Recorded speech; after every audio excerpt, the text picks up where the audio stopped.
you been invited to a 4th of July barbecue and then found that you had nothing to bring? Today we are making grilled spare ribs with Tabasco barbecue sauce from the 1966 cookbook, all out for a chicken cube.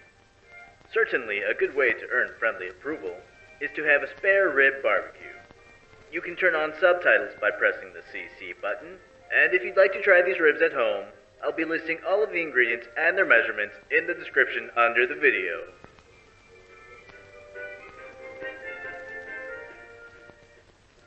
Maikoh begins by adding the butter to the pot. To this, we add the finely chopped onion, minced garlic, vinegar, Tabasco, and ketchup. Now let's give it a quick mix, shall we? Just stir to combine evenly, and add in the water, dried mustard, brown sugar, and salt. This will become our homemade barbecue sauce. Maikoh has doubled the sauce recipe for 3 pounds of spare ribs to ensure a generous coating of sauce and allow extra for delicious dunking. Bring the pot to a boil and set aside while we begin preparing our spare ribs. Allow 1 pound per person and remove the silver skin from the underside by cutting a slit into the skin and peeling it off with a paper napkin. This will help ensure deeper penetration of the barbecue flavors. And how did Maikoh do on his first time? Well, practice makes perfect. Next we are going to baste our spare ribs with sauce. To make it easier to transfer, sauce only one side and flip onto the grill.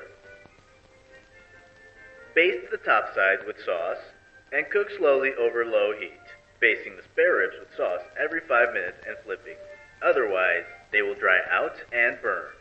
In case you forgot to set some sauce aside for dunking before using the meaty brush in it, just make sure to boil the sauce thoroughly again before dunking. Barbecue the ribs until well done or 1 hour.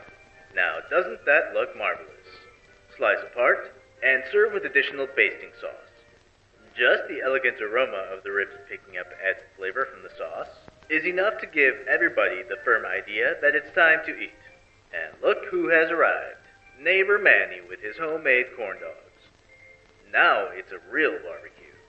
Everything looks and smells fantastic. Well, Maikoh, how did we do?